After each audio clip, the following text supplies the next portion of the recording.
Hi there, and welcome to episode 187 of the ADHD Adults podcast. I'm James Bryan, the man who accidentally suggested we start this dog tod of a podcast. And I'm joined, as usual, by Dr. Alex Connor, who apparently accidentally replaced the word brain with the word Brian in all the slides for the book launch Little Talks. And then I forgot to take it out. Yes, and of course, Mrs. ADHD, who accidentally gave me a flat top once because it pleased her. Ding. Alex, hi. Yeah. Good morning! I fell over. I had an accident. That's what that was. I've been trying to manifest that into existence for years. Anyway, well done. And Sam, hi. Hello. Excellent, short and sweet. How are you both? Mrs. ADHD first. I'm very itchy and inflamed. How are you? Goodness. No, thanks. And Alex, I suppose. I'm excellent. Thank you both. Very nice to see you. We've had loads and loads of amazing reviews for ADHD Unpacked, including my personal favourite that we haven't understood that ADHD isn't genetic, which is fantastically accurate. Thank you. One of whom has sent us a letter. Amazing. Can I read it out? I mean, you will. I don't think I have any agency in this podcast anymore. No, I'm going to just check who wrote it. Okay. That joke is just for the 12 people who watch on YouTube because I just scribbled up some paper. It's from a Robert from Kidderminster. It says, I listened to your last podcast on mindfulness and meditation. And did you know that James was thrown out of a mindfulness retreat when he misunderstood the request that he should find his third eye? I wasn't sure about that one. My initial joke was, or did you know that James got fired from the mindfulness trapeze artist group for insisting that everybody just needs to let go? And I did a third one. Or James emails like an expert in mindfulness in that his emails never have any attachments. Because you forget to. That's more of a gentle one, I thought. Yeah, I mean, you said I did more. Thanks, than Robert. Robert. Yes, did, Robert sent in. Robert sent in from down there. Yeah. Yes, excellent. Thanks, Dad. Can I have a real letter to read out? No. Sam, am I allowed to read out the real letter? Yes, please do. Thank you. No. It's from Andrew. It says, hi all, I just wanted to drop a note to thank you for the podcast. I'm in the US and was recently diagnosed just prior to my 48th birthday. I started on the meds several months ago. The change has been profound. I feel like myself again as one of those girls who coped perfectly well, in parentheses comparatively, James, through childhood and my teen years. I sailed through school until college where I realized I had absolutely no idea how to be a student, struggled with severe depression, social anxiety in my 20s and was on and off antidepressants, none of which made much of a difference. 30s were a whirlwind of marriage and children, followed by my 40s, which brought lots of loss of friends and family members, neurodivergent children, and a global pandemic left me in a deep depression, state of stasis the last 2 years before I was finally able to see a psychiatrist. I struggle with difficult tasks like finding doctors in the fucked up US system. It says effed up, but I've extrapolated from an incomplete data set. When I was diagnosed with inattentive ADHD, it has been a total mind F listening to, it doesn't say F, that's the funny bit there, listening to each episode and recognizing so many of the traits in myself. It explains so much. Unfortunately, my marriage seems to be a casualty of my mental health problems. My wife has asked for a divorce. 18 years together, 14 legally married, because she's felt more like a caretaker to me than a partner for too long. I'm absolutely devastated by this, and obviously it's not been easy to cope. Anyway, your podcast has been such a bright spot in my life of late, and I wanted to thank you all. That's a lovely and kind of horrible as well letter, and it's familiar and at the same time just rubbish and personal. I'm so sorry, Andrea, specifically that our podcast has been in any way involved in your life. That's the bit I'm mostly sorry for. Yeah, I mean, that's awful. And that's how I feel with you at the minute, James, like you're having to look after me all the time. Well, I am, but that's because at the minute you don't have much energy and you've looked after me in the past. Anyway, thank you for that, Andrea, and we hope things kind of get better and sort themselves out as much as possible. Anyway, as usual, this slowly closing set of lift doors when someone's running for it, but you just watch of a podcast is a tragedy in 3 parts. We choose a theme. Last time we covered ADHD and mindfulness, as RFK told us, not Robert F. Kennedy Jr., but Robert from Kidderminster. And today we're going to focus on ADHD and accidents. The three parts include the H from Steps of Evidence, Alex, the Psychoeducation monkey. Hello. Who will deliver the science behind the topic, our personal reflections on ADHD and accidents in part 2, and then we'll answer questions that you have sent in, not all of you, again, obviously, but for Sam's purposes, they're not our questions, just to be clear. No. So, Alex, you have Sertuudili, it says in the script, Sertuudili. I think it's meant to be studiously, but I don't know. I wondered. Avoid having any accidents that lead into pole to your door. So go gadget science. Thank you. Right. Okay. Accidents happen so far. So badly scripted, James. It's almost like an accident. Accidents are obviously a common feature of the human experience, and injury and permanent disability to large numbers of people happen every year. It isn't just us. James, I have to start with ADHD. I know that pisses you off. If I can't do that, I'll have to start with quoting the Merriam-Webster dictionary. The words. Start with ADHD. Start with ADHD. I'm far less displeased with that. Okay. It may not surprise you that there is a substantial body of research. Well, that bit might, but there is a substantial body of research linking ADHD in adults and a higher likelihood of experiencing accidents. You don't have to. This is, of course, compared to the muggles. James, you can't say muggles. You can't. This is compared to people who aren't ADHD. If we want to get specific, and I always do, then specifically, there are different areas of life and activities where we see this. Very early, boring list clacks on. 1, driving. Studies have estimated the relative risk of accidents for drivers with ADHD to be in the range 1/4 to 1/3 higher, after accounting for factors like exposure to driving situations. So even like smoothing out numbers, it's still 1/4 to 1/3 higher. B, workplace accidents. The challenges associated with ADHD, such as difficulties in job initiation, time management, impulsive behaviors, etc., all contribute to an increased risk of accidents in the work environment. And delta, accidents in the home place. Or in your case, the mansion, you mean? Well, I'm in the annex, so the joke's on you. The main house is fully accident-proofed. It's like that Mr. Softy advert, which is really specific reference. It is. We look at accidents in the mansion.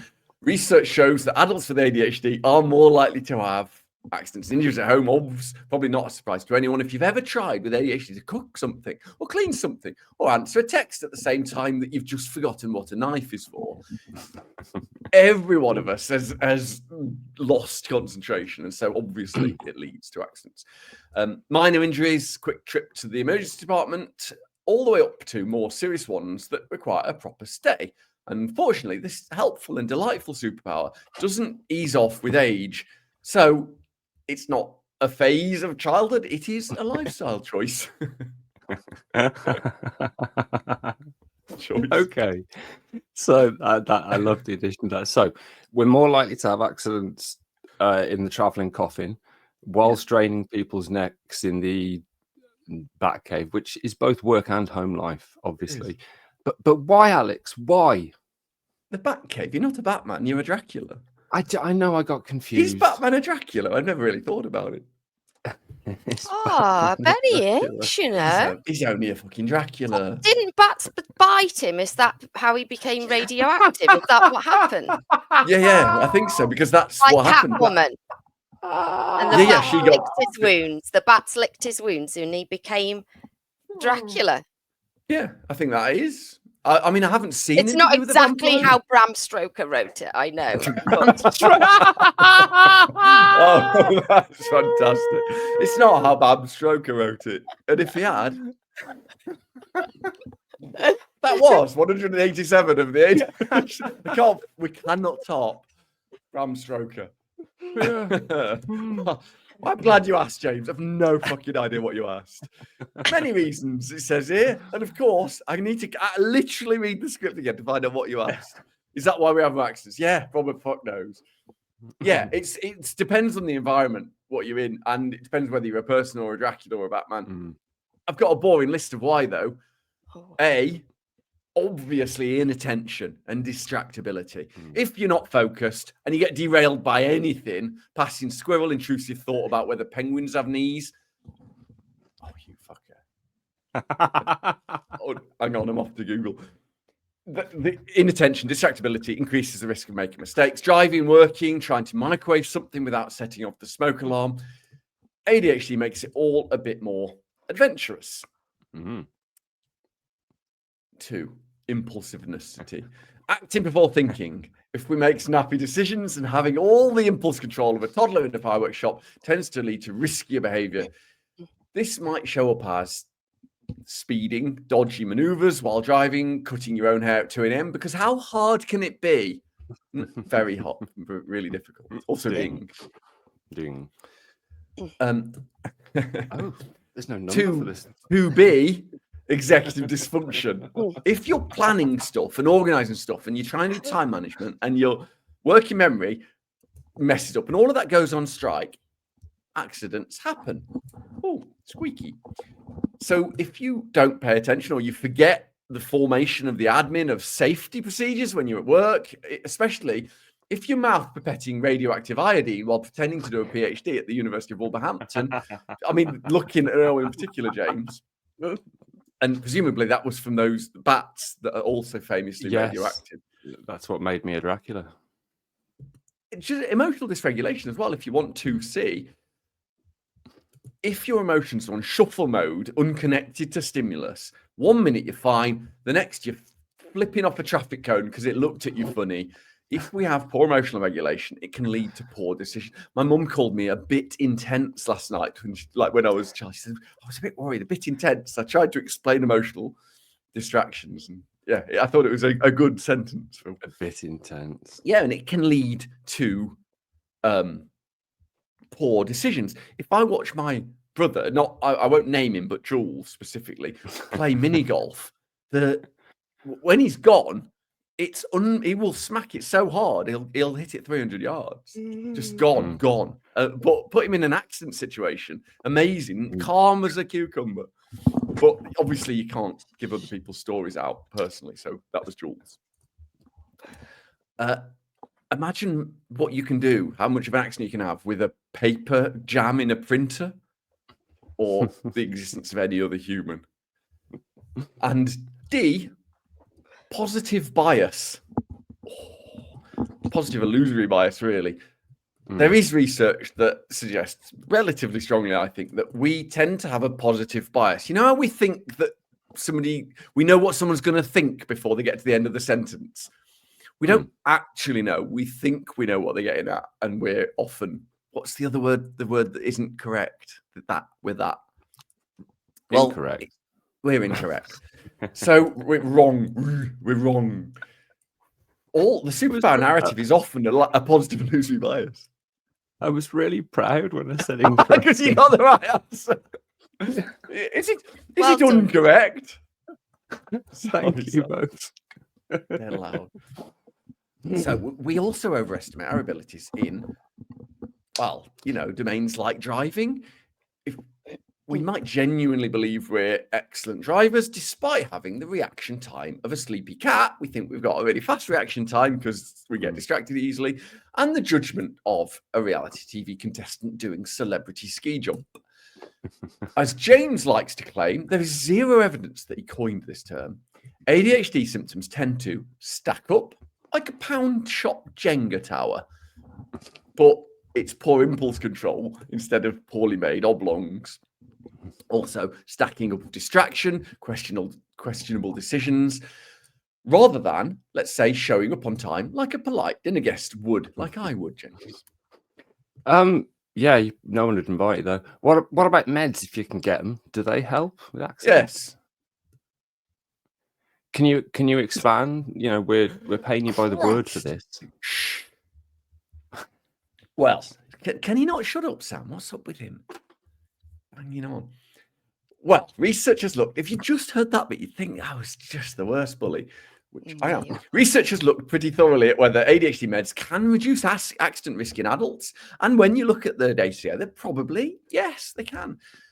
If you look at when adults are medicated, their risk of motor vehicles crashes crashes quite significantly. See what I did? About Good. more than a third, or up to 42% reduction in crashes during the months of taking meds compared to when they're not on meds. That is a decent chunk of chaos avoided by taking those tablets.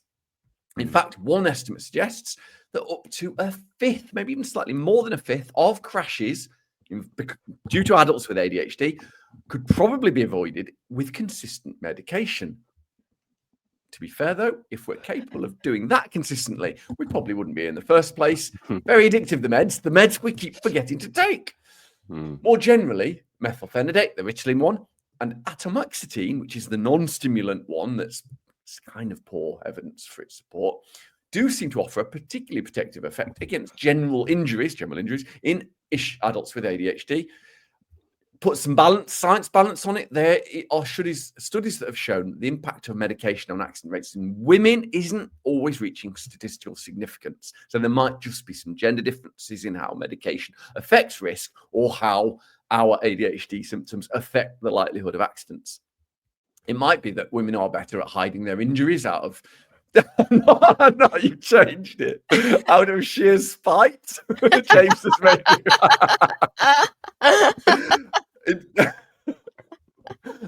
out of a cultural oppression and patriarchy, not a sheer spite. It doesn't even make sense. I love that.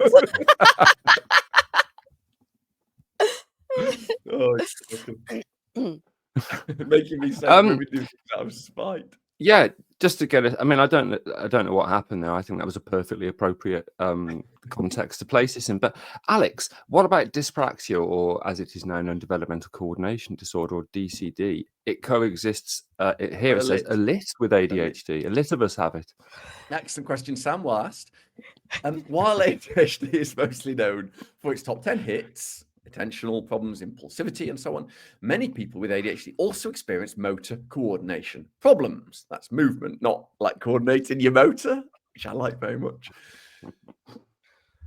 Obviously, this is overlapped with the kind of difficulties seen in dyspraxia, but, and it's a big but, James, we are also more likely to actually have a coexisting diagnosis of developmental coordination disorder, DCD, formerly known as dyspraxia. Estimates ranging from 50 to 80% of people with dyspraxia having ADHD. And that is a massive range, 50 to 80%. It basically tells you everything you need to know about relying on a single study to make a point. It's broadly pointless. It's trying to measure chaos with a ruler. But yeah. I like that. Should we do summaries? Have we missed a trick? Have we missed a trick there? Huh? Yeah, we probably should. I mean, it is one big summary, really, isn't it? Probably won't go well, which is also the title of your sex tape.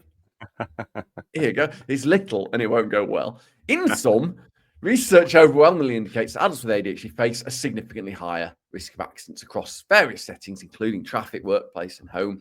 The magnitude of it depends on the specific type of accident and individual factors and so on. Consistently, though, across numerous studies, it's the importance of recognizing and addressing the issue. Practical, evidence-based strategies, focusing on minimizing your distractions, planning ahead, meds if you've got access and you can and you want to, and all those things, but increasing awareness itself can help many adults mitigate their risk of accidents. So beautifully summarized. We will now take a break and we'll be back in part 2 to talk about our accidents. See you in a bit. Bye. No. Alex, hi. Aight. What's up? Hello, Governor. Welcome back to Welcome back to episode 187 of the ADHD Adults Podcast, where we are talking about ADHD and accidents. Here in this part, which is part 2, we'll talk about our personal reflections on ADHD and accidents. James, what are yours ones? Go. Oh my God, that was amazing. Everything about it. Flawless. Gabby That's Logan. Made my day. Gabby Logan, watch and learn. Okay. Yeah. She doesn't do that on her pod code. No. She doesn't. That's why she's higher in the podcode charts, I think, probably. I think it is. That and she's not shit. Anyway, Thank you. I'm going to start off by being positive. My God, something's changed. So not all of us are like me. Some people with ADHD are hypervigilant, so they might never have an accident. I always remember in the lab, I was not hypervigilant at times, but lovely Eric, who I shared a lab with, really was. I mean, all the COSH forms, the procedures, everything was done in such a way of hypervigilance that I don't think he ever had an accidental spill. When I was, oh my God, could I get in trouble for this? No. When I was a postdoc at Wolverhampton, I turned on a heater stirrer. These are these things where you can heat up a solution. It's got a magnetic thing that spins around and that helps you mix a solution. But I turned one on that I'd already spilled a load of chemicals on and then left it on and forgot. And all of these smoke and fumes went up and all of a sudden the fire alarm went off and the fire engines came. And I chucked this hot plate in a bin thinking I'm going to get in trouble. And then claimed, yeah, it must be a false alarm. And that kind of shit, apart from the fire police, I was about to say, being called. Apart from the fire police being called, I'd spill stuff and have accidents all the time. I am, like Robert from Kidderminster, clumsy as fuck. I am almost certainly dyspraxic. And if you look at the diagnostic symptoms of dyspraxia, we may have said this before, 2/3 of them are symptoms of ADHD. The crossover is ludicrous. And frankly, it's amazing I'm still alive. I've always kind of said, I often say I'm the luckiest unlucky person in the world because I should be dead from multiple different opportunities for that to happen. I remember once, mainly me. My first car. Poisoning many times. Yeah. Sorry, James, your first car. You two are on form today. And I fucking hate it. Yeah, my first car was a Mini, and I was so proud of it. And I remember if the old Minis, if you're as old as me, didn't come with like a radio, and you'd have a tape player installed underneath, next to the kind of passenger seat at the front. So to reach it as a driver, you had to kind of lean down. And I remember driving at 40 miles an hour in a dual carriage and thinking, "Oh, change the tape," and leaning down. And luckily, the car had just swerved enough to the right that I missed a whole column of traffic and went into the right-hand lane. Absolutely, Jesus. That should have been the end of me. Sam has had to put, if you've not heard of Sugru, it's a moldable putty that then hardens into plastic. She's had to put little balls of Sugru on the edges of the cooker hood because it's at eye height, and I've banged and nearly burst my eye on these sharp, pointy edges several times. I bet you would. Actually, I should start an OnlyFans website, jameshurthimself.com. Yeah. By the time I fell down the stairs 4 times in the same day in exactly the same way and didn't change anything. One of the things Sam and I talk about all the time, I don't think we've mentioned it on the podcast yet, is the all-in-one trip ADHD analogy. You know, if you've got to take 6 things upstairs. Oh yeah. Why would you make more than one trip? Yeah, ever? Why would you do more than just carry it all? A laptop with a cup of coffee and your phone and an iPad and something else, and carrying it all up the stairs and obviously dropping stuff and spilling stuff when just doing it in 2 trips would. Oh my God! My former father-in-law, who was very not neurodivergent, he blew my mind. He called that when you take too much in from the car, too heavy. He called it the lazy man's load. Oh, and it blew my mind that it is lazy. Actually, it's like not wanting, or in our case, it's not lazy. It's not able to. Yeah, my brain just won't take more than one trip, so I have to ladle myself. God, I'm sorry, I can't speak today. I have to ladle myself up like Buckaroo. Yeah. You get the gist. To be fair, it's only because I haven't ladled a salt in a while that she has to do it herself, don't you, Sam? Find her feverishly ladling every morning at 7. And how my spine got broken basically when I was a nurse. I had been taught how to do a safe lift, and I just thought, no, I'll be okay. And ignored all of the instructions, and then all of a sudden, pop, spondylolisthesis and fucks. So yeah, I mean, I'm amazed I'm not dead, basically, in summary. In terms of a tip, because remember, guys, we still offer tips. What about emotional dysregulation, James? Because you have that quite a lot. Do you have that, not just dyspraxia, but the ED that makes you do stupid stuff?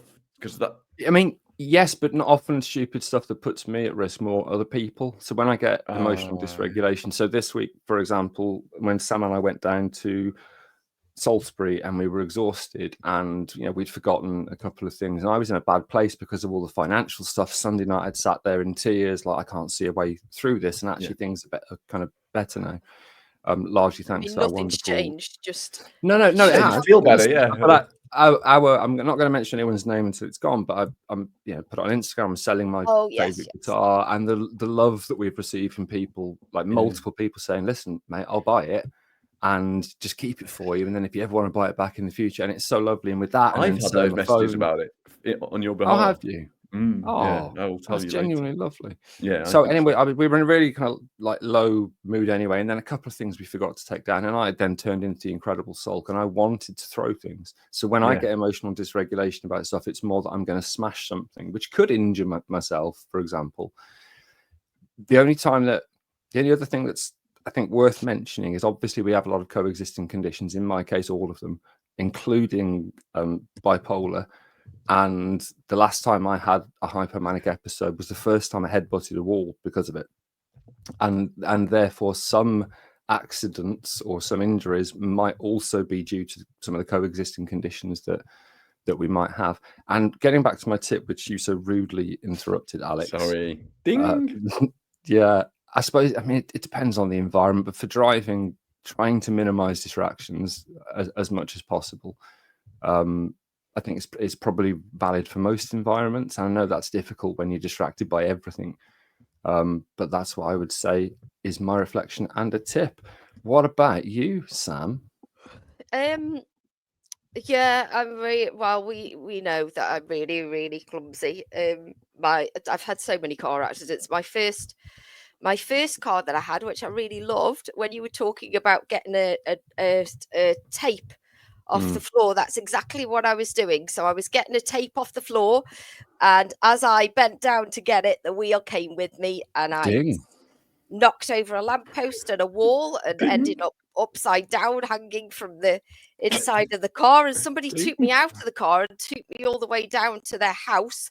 And I was ringing my boyfriend to say, I won't be able to pick you up for college today. And then he went, oh my God, I don't know if I should say this bit, but I had things that you shouldn't have in your car if the police and stuff are coming. And he was like, but you've got all this stuff in your car.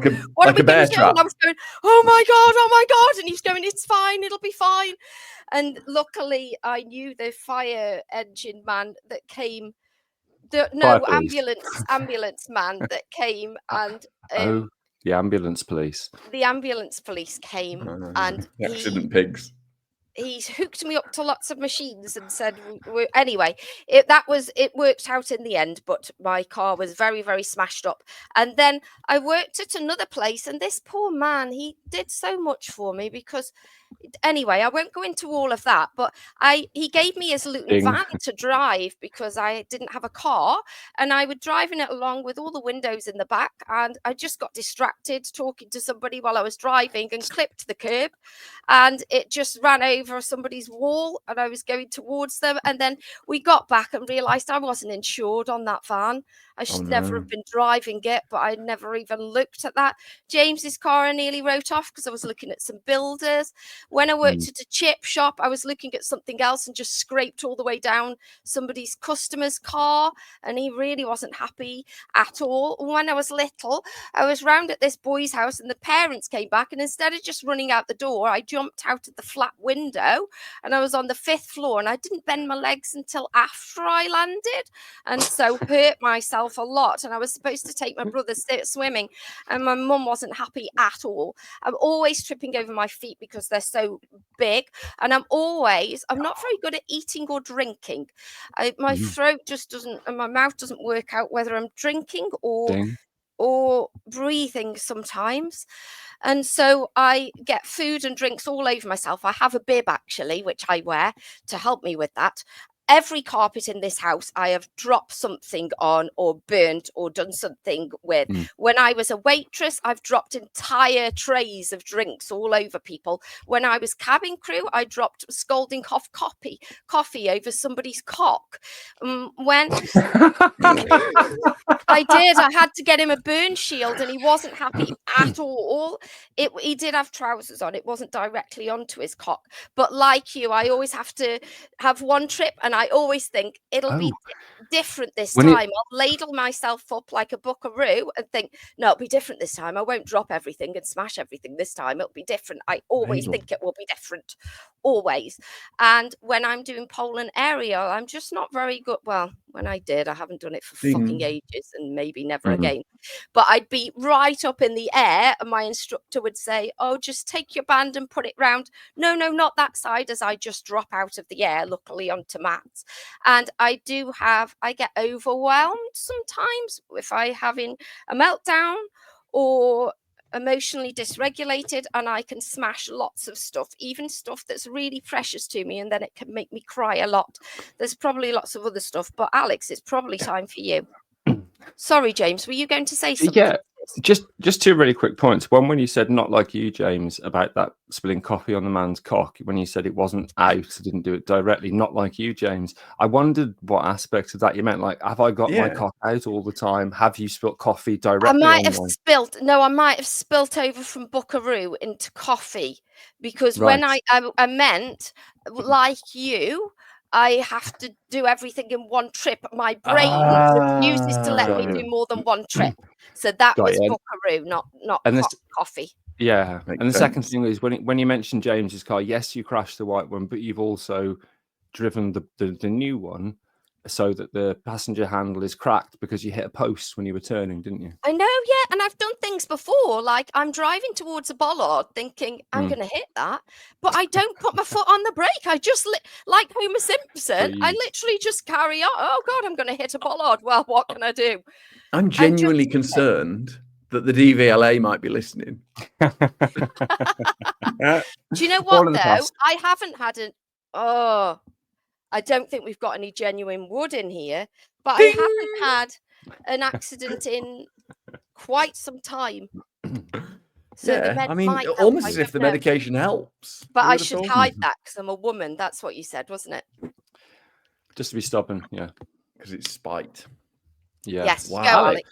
I feel we should also point out, James, that she doesn't have a script. So none of that. That's a stream of conscious. It's a unique voice. Well, everybody's odd. voice is unique. Yeah, We're all that's unique, objectively aren't true. we? Little snowflakes, aren't we? Right. So I used to work in Derby and Sinfin, fell off a Oh ladder. my God, did you? Yeah, used to do paint. I used to do chemical lining of tanks for their. It was a horrible, nasty resin and fiberglass job. But it had a great big sign at the front that said, "All accidents can be avoided," and it haunted me. And everyone there agreed with it. And I used to think, well, it must be me. You know, it must be. Well, all the labels we give ourselves. I'm not dyspraxic like James. He's not at all. I'm not a clumsy person. I've got, I think, better than average, probably positive illusory bias, hand-eye coordination, and so on. Bit of a jock type in sports. And yet, if I don't allow myself self-care and time, or if I'm emotionally dysregulated, everything goes to shit. And I don't think there are accidents when we punch a wall. Then that's not an accident, is it? It's a deliberate self-harm. Me, like a lot of people with ADHD, unlike James, the people with ADHD who aren't dyspraxic or clumsy think they are. And I think that that's a misnomer. I think that that's because if we don't do self-care and allow ourselves time, we react in a way that is ill thought out, not clumsy. So when we keep banging against stuff all the time, it can be dyspraxia. Of course, it can. If people don't like the word dyspraxia, I apologize. I hate saying DCD. I don't know why. I just think it's a really nice word. But when I bang into things, it's because I'm rushing about with 5 different things. Nobody could do that safely. It's not clumsiness. But the reason they don't is because they do one thing at a time, like moo cows. So boring. Not really like moo cows. A quick tip for you, James. Oh, nice, Ding. One big one. It's the emotional dysregulation side of things. All unwanted behavior, like punching a wall, comes from a place of pain, always. So the tip there is to look for what the pain is and work through it to understand your emotional dysregulation, try and accept it, and then that will help reduce it in the future. So it's looking for triggers by looking for the pain, not looking for the specific thing that caused that feeling, because Or often by the time overwhelm. yeah, but overwhelm comes from a place of pain as well. So, for example, Yes, that's true, actually. Sorry, I interrupted for no reason then. No, it's a really good point because people think that they are just an overwhelmed person, but actually not having the self-care to say, I deserve not to be in this overwhelming situation, even though other people can handle that fine, I can't, is because we don't value ourselves enough. It's a place of pain. And that's why. It's a really good point, Sam. Which is why you didn't recognize it. Like, cut that in post. And the second thing, this seems small. Ding. The way I avoid, and I've never had a car accident, touch my Wow. own wood, is because I have 1 or 2 minute tasks. As soon as I'm stressed or anxious, or I have to get somewhere quickly, the emotional dysregulation, the ADHD kicks my arse. So I do not let it happen. But the thought, imagine getting somewhere 7 minutes early and having to sit there. No. Nightmare for me. So what I can't deal with that emotional acceptance, blah, blah, blah. But what I can do is have a series written down of 1 or 2 minute tasks for if I get there 7 minutes early, what I can do quickly. I've noticed that 5 minute tasks are too long. I won't do them. Ugh. But 1 or 2 minute ones, like send that one email to James or reply to that one person. If I have those, then I can drive slowly and carefully. And if I'm 7 minutes early, I can do a couple of those and don't feel bad about myself. That 7 minutes, of course, lasts 3 hours. So I can't handle the thought of it. So having those 1 or 2 minute mini tasks at the end allows me to drive safely. That's my tip. Ding. Interesting. Alex, you're going to love this. We don't have a game this week because the game that I wrote, Yeah. and it was a gimme. You know when I do the hospital pass ones where it's all the same answer. I've Yeah. already explained it at the start of the episode with the Brian and the brains. So I was going to say, what didn't I notice? Alex had changed the word brain to Brian, but we've already done that, so I fucking ruined that. So there's no You have game. ruined I'm it. sure most people are thrilled. We'll be back after we've taken a short break for part 3 where we answer something to do with questions. I don't know. See you in a bit. Aye. Did Sam write that outro bit?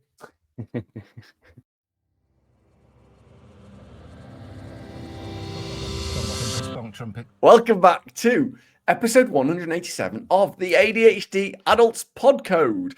As always, in part 3, where we're talking about ADHD accidents, we've got questions that Sam wrote, all of them, and then guests read out. I don't understand how this. What? No. Sam, have you written a question for us? I haven't, but I've got one from Megan, which says, hello, I have a question from me, Megan, not from Sam, just so we're clear on that. Thank you for that, Megan.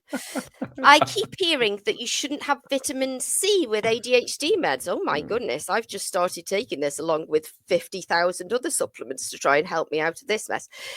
They haven't said that, I said that. I keep hearing that you shouldn't have vitamin C with ADHD meds because the acidity will interfere with their absorption. I'm wondering how this works. When absorbic acid has a pH of around 3.5, I definitely knew this off the top of my head and didn't have to look it up, and the average human stomach is absolutely full of hydrochloric acid and has a pH of 1.5 to 2. Again, this is definitely a number I already knew. Something about this does not pass the sniff test. Wondering if you have any sciencey input. Cheers and keep up the work. Notice they didn't say good. Thank you, Megan. Keep up the work. Oh, that is Megan. I love that. There's 4 jokes in there, Megan, that are 4 of my favourite jokes ever on 187 episodes of this podcast. Thank you. James, go. Vitamin C. Yeah, James, tell us. It's a load of bollocks, to be honest, but maybe there's a tiny bit of evidence. Yeah, it is. The first part, you're absolutely right, Megan. If you chuck something that's pH, a small amount of something that's pH 3.5 into a relatively large amount of something that's pH 1.5, it ain't going to fucking do a thing. But, and it's a big but, Alex. Yeah.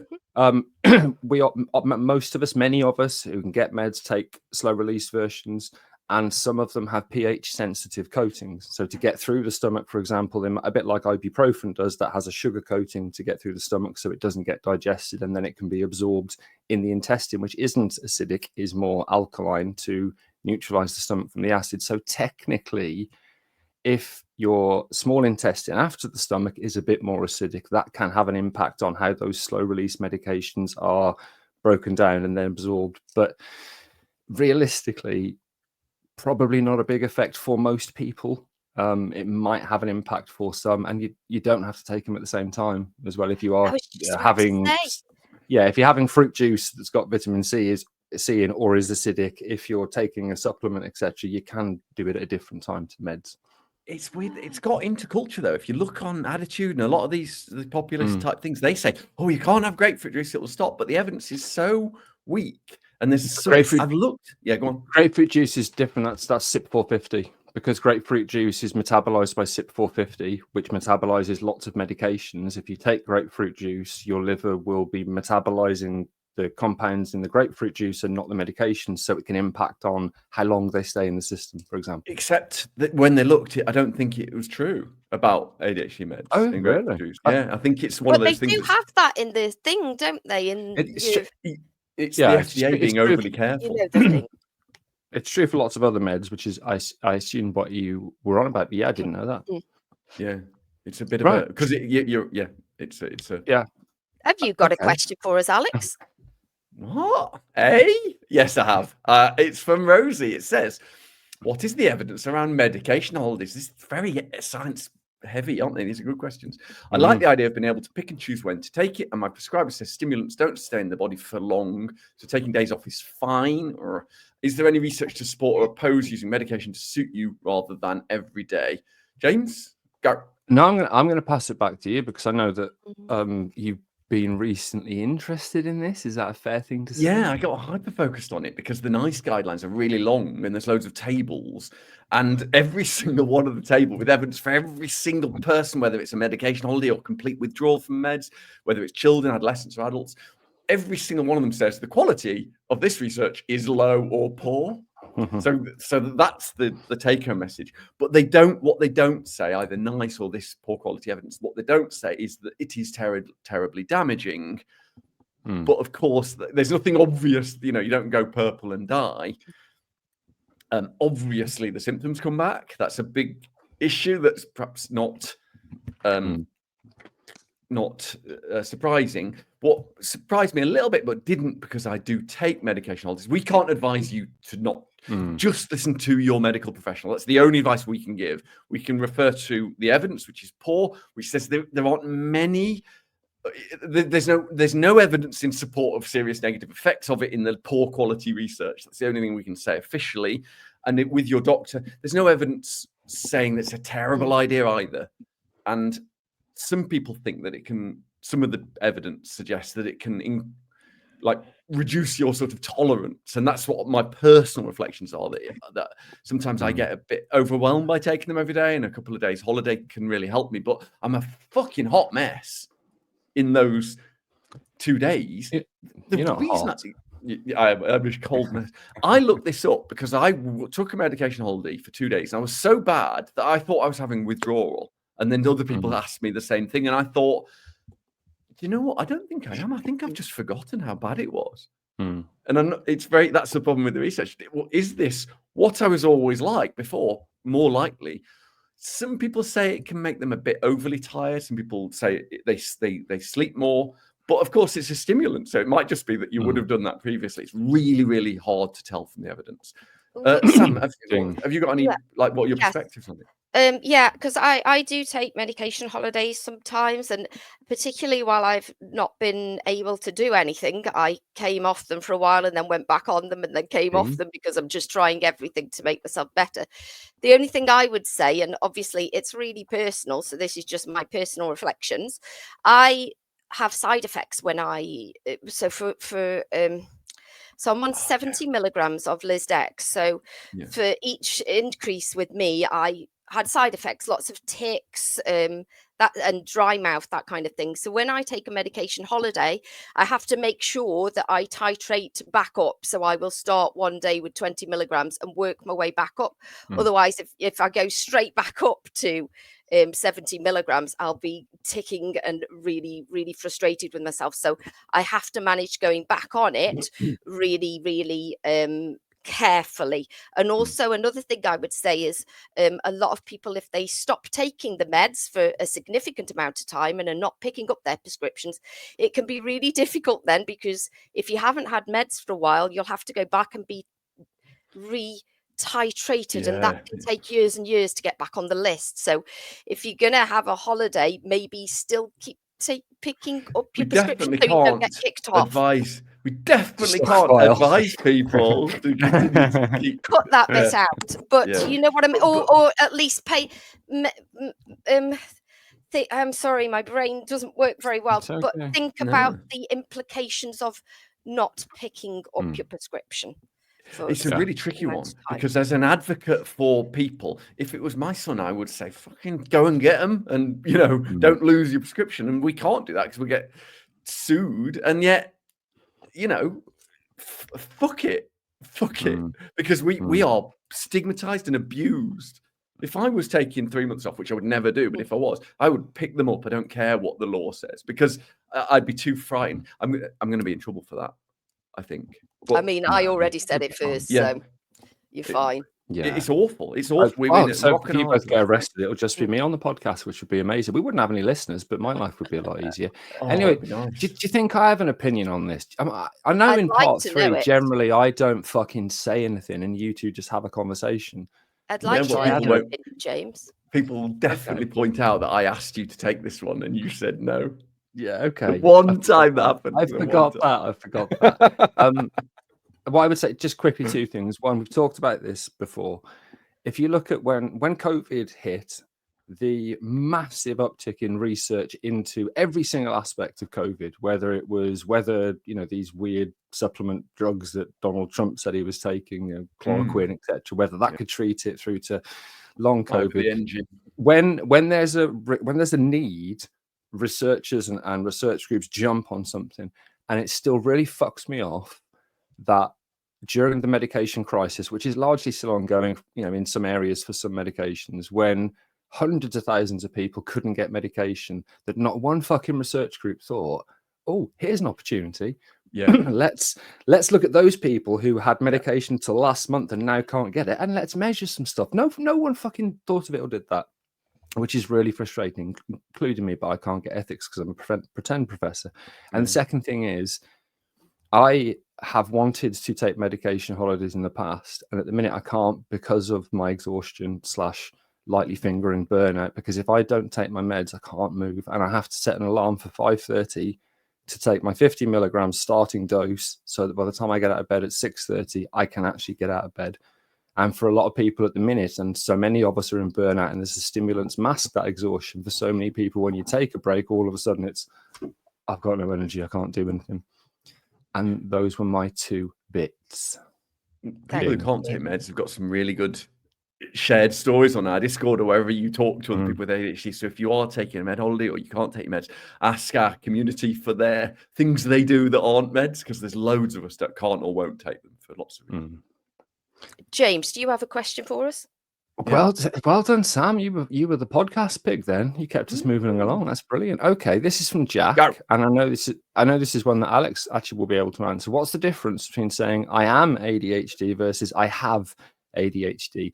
Is there a best practice for saying either one, or is it just personal preference? And I say this off the back of Alex and I having to write an article on language around neurodiversity and neurodivergence, which we're not even sure we want to now. But yes, Alex, what are your thoughts on I am versus I have ADHD? Are we the first authors in history to give ourselves a hospital pass with that article? Yeah, we really are. Well, what do you say, Sam? Do you say you are ADHD? This is it's entirely personal preference, obviously. But I was thinking about this the other day, because I always say that I am autistic, but I say that I have ADHD. And I was saying it the other day and thinking, why do I do that? I don't know. It just feels weird to me to say I am ADHD, but it doesn't feel weird to say that I am autistic. It's weird. But for me, I think it's just a language thing, because I am autistic sounds right, but I am attention deficit hyperactivity disorder. I'm not, because it's a disorder. I am not that. I am ADHD. For me, it's just a language thing. Yeah. That's and it doesn't flow very well, does it? I am ADHD. It doesn't flow as well. Yeah, but it's entirely personal, isn't it? Surely. What about you, James? What do you say for you? I have ADHD, but I think I can remember very early on in the podcast you talking about this. So crack on, mate. So it's about 2/3 of people say I am ADHD towards a half, and about a third to a half of us say I have ADHD. The three of us do by coincidence, but I don't mind saying I am ADHD. I wouldn't mind getting rid of mine. So that's why it feels like if I am ADHD and I get rid of it, what the fuck am I? That's probably why. When you ask the autistic community, obviously there is no one voice, but the whole point of the neurodiversity movement was to say I am an autistic within the autistic diverse neurological framework, rather than it's something I have that needs to be cured. So it was a kickback that was needed against the medical model. But with ADHD, for me personally, it's more of a disorder. The answer to Jack's question is, you say whatever you want for you, and what you are is what I say you are. End of story. And that's how it always should be. Unless you, I guess, with the slight exception of people who are doing cultural appropriation like that. What was that woman's name? Don't get me started on Rachel Dolezal or whatever it was, who you DL. defended.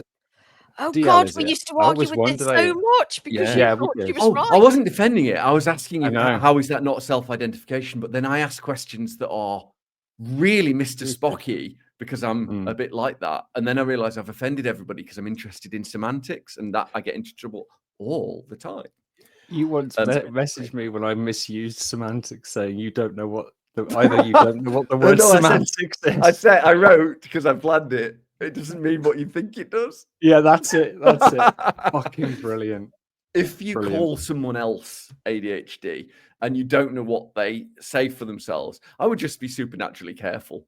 And for me, I prefer you have ADHD, but I don't think it's offensive. I think some people in the autistic community don't like to be told they have autistic. If I'm right, you can correct me if I'm wrong, please do. I'm not one of them. But with ADHD, it feels less of an emotive issue, I think. But it's a great question, Jack. You say what you say, and I will say that about you. End of story. That feels how it should be. Excellent. So if you call yourself a cock, Alex, I can call you a cock without fear of you getting coffee spilled on you. Yeah, anyway, you would never do. That was episode 187 of the ADHD Adults podcast, where we talked about ADHD, accidents, coffee, and cocks. Obviously, if you haven't already left a 1-star review for ADHD Unpacked on Amazon, get on there and do it. If you want to get in touch, no, don't do it, obviously, unless your name's Kevin. If you want to get in touch and send us a letter, send us in a question, etc., you can do so at the website theadhdadults.uk. We'll see you next time. Bye-bye. Bye. Bye all. Trigger warning, klaxon. Klaxon, klaxon, klaxon, klaxon, big klaxon. No. Trigger warning, klaxon. Klaxon, klaxon. Me and James were talking recently. I don't know if you asked me about it, James, or what it was that we were doing, but we were talking about a dance fridge, and you were saying what you thought a dance fridge would be and what I thought a dance fridge would be. And for me, a dance fridge would be a fridge that has pneumatic legs bouncing on a trampoline, and it jumps up and down until it destroys the whole kitchen and everything inside the fridge. And I thought this would be really good for, those really rich people that just like to destroy things to show that they have loads of money. They could fill the fridge full of really, really expensive stuff, and then it would jump up and down and smash everything up and smash the whole kitchen up. And you would say to them that, okay, what happens is there's 1 nanosecond during this where the fridge will look amazing. Put that up on Instagram and you'll get more followers. And loads of people, I think, would buy this fridge and smash everything up. And guess what? It doesn't look great for 1 nanosecond. We're just trying to make money off loads of rich people and get them to smash all their stuff up.